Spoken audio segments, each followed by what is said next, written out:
Hola, ¿qué tal, estudiantes de cuarto de secundaria? A continuación observaremos dentro del tema la poesía y el poema un aspecto interesante que son las figuras literarias. Recordemos que las figuras literarias son ciertas formas de construcción expresiva que embellecen o realzan la representación de ideas o sentimientos. Estas figuras literarias suelen agruparse en tres grandes grupos, que son figuras de dicción o palabra, figuras de significación o tropos y figuras de pensamiento que también son llamadas lógicas. Ahora bien, comenzamos con el primer subtipo, las figuras de dicción o figuras de palabras. Estas serán aquellas que permitirán manejar el lenguaje a partir de la manipulación de los términos y dará como resultado un agradable sentimiento al escucharlos. Entonces tenemos como primera figura de dicción o de palabra al epíteto. Consiste en añadir un adjetivo innecesario para que se pueda resaltar más el sustantivo. Ejemplo, tenemos los sustantivos coral, cielo y nieve.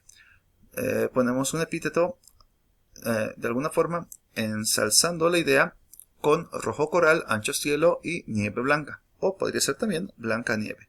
El epíteto será añadido como un adjetivo que no aportará más al significado, pero sí al realce de la expresión. Muy bien, continuamos y la siguiente figura es la anáfora, que consiste en la repetición de una o varias palabras al principio de un verso o de un enunciado. Sí, los ejemplos tenemos en demasía con respecto a esta figura literaria, como el de Gabriela Mistral. Hay besos silenciosos, besos nobles, hay besos enigmáticos, sinceros, hay besos que se dan solo en las almas, hay besos por prohibidos, verdaderos. Podemos observar cómo la palabra hay besos, que se repite al principio de cada estrofa, llega a dar una tonalidad mucho más acentuante hacia la misma poesía.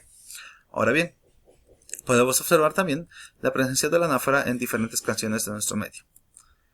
La reduplicación llega a ser una figura retórica que consiste en repetir la misma palabra dentro de un verso, párrafo o texto, con el objetivo de enfatizar o reforzar una idea. La reduplicación estará presente en cada una de las canciones, por ejemplo, de nuestro medio, porque básicamente el procedimiento es muy sencillo y ayuda a su memorización y hace hincapié sobre la idea repetida.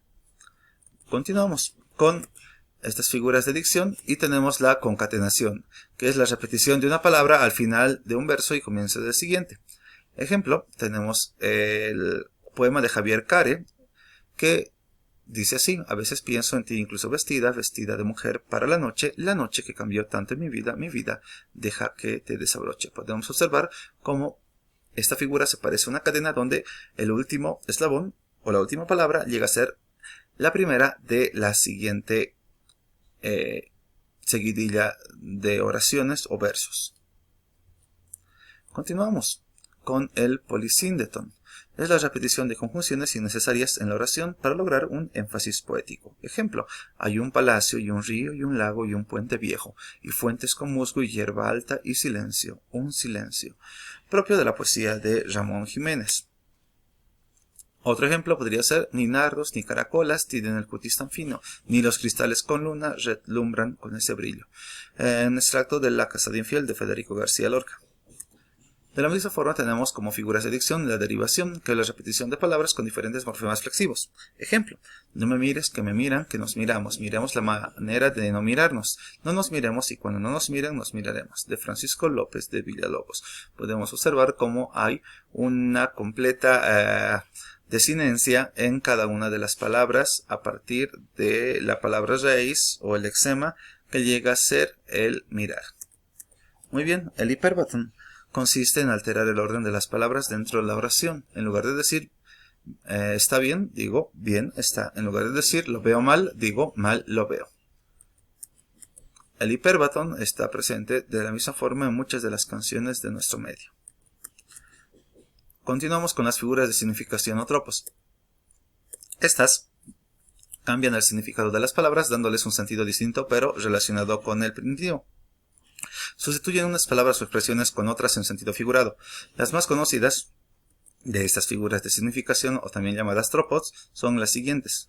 La metáfora, que llega a sustituir una expresión de carácter real con otra de carácter imaginario. Entre las dos existe alguna relación de semejanza. Esta relación, muchachos, no se dirá. Entonces, Tenemos, por ejemplo, las perlas de tu boca, el algodón de las nubes, los caballos del mar besan la arena de la playa. Cuando digo las perlas de tu boca, hago una comparación entre la pureza de este elemento con los dientes propios de una persona. El algodón de las nubes, hago la comparación en relación al, básicamente, a la sensación táctil de poder sentir estas nubes comparándolas con el algodón. Y para finalizar, la metáfora se puede ver muy elaborada en el verso: los caballos del mar besan la arena de la playa. Cuando digo esto me refiero a las olas. De esta manera puedo hacer una comparación con un objeto sin mencionar el objeto ni la comparación misma.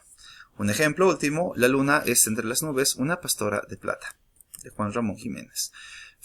Podemos ver también hipérbole, que se trata de exagerar la expresión para subrayar la idea que se pretende destacar. Ejemplo: dame, Señor, todas las lágrimas del mar para llorarte por una eternidad. Por doler me duele hasta el aliento. El hiperbatón también estará presente en cada una de las canciones propias de nuestro medio y de alguna forma ayudará a que se acentúe todas estas ideas exagerando su sensación.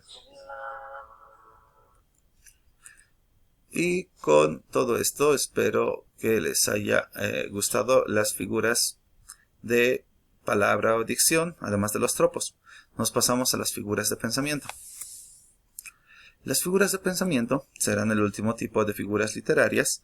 Inciden sobre el significado de las palabras y se agrupan del siguiente modo. Tenemos la antítesis, que contrapone dos términos de significado opuesto o contrario. Cuando quiero llorar no lloro y a veces lloro sin querer. Es tan corto el amor y tan largo el olvido. Podemos observar cómo dos términos se contraponen y dan una idea más cabal. La cohabitación consiste en adscribir a un mismo sujeto dos conceptos contrarios. Ejemplo es el soberbio, el monstruo más horrendo del mundo, y el más formidable y desemejante que puede fabricar el delirio, porque quiere ser cielo siendo infierno, serafín y gusano, humo y sol, Dios y demonio. Observamos cómo en la cohabitación existen, igual en las canciones de nuestro medio, una comparación que muestra dos términos opuestos sobre una misma persona, un mismo objeto o una misma idea abstracta. Es algo y el contrario de algo al mismo tiempo. La paradoja es una expresión con un enunciado contradictorio. Ejemplo: al avaro las riquezas lo hacen más pobre. Todos somos iguales, pero unos más iguales que otros. Podemos observar cómo el mismo enunciado se contradice al mismo tiempo. Interrogación retórica, también llamada subyección, como su nombre lo indica, consiste en realizar una pregunta sin esperar respuesta, sino para enfatizar el sentimiento del propio autor. Ejemplo: ¿serás, amor, un largo adiós que no se acaba? Un ejemplo propio de la poesía de Pedro Salinas. En nuestro medio podemos observar en las canciones de antaño cómo se manejaba mucho esta interrogación retórica, en canciones de amor, baladas y demás cuestiones que obviamente son expresión misma de poesía.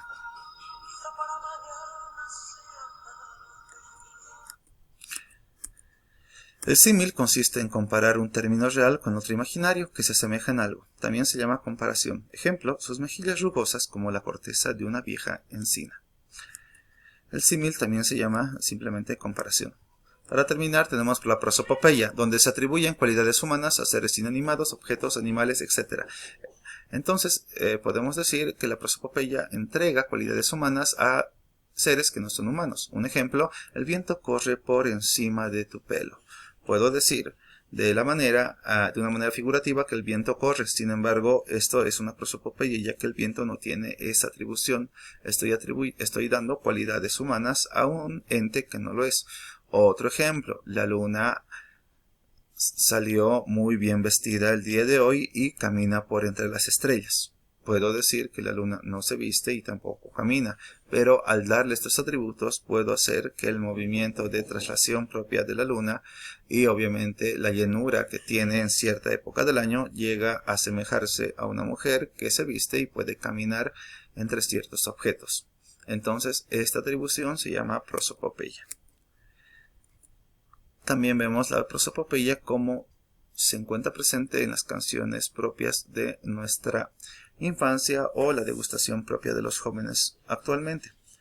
Ejemplo: esta canción que muestra cómo el autor menciona que las estrellas preguntan por su amada cuando sabemos muy bien que las estrellas no pueden hacer estas acciones, puesto que no son elementos humanos. Sin embargo, se enfatiza el carácter poético al atribuir estas cualidades antropomórficas a seres que no lo son.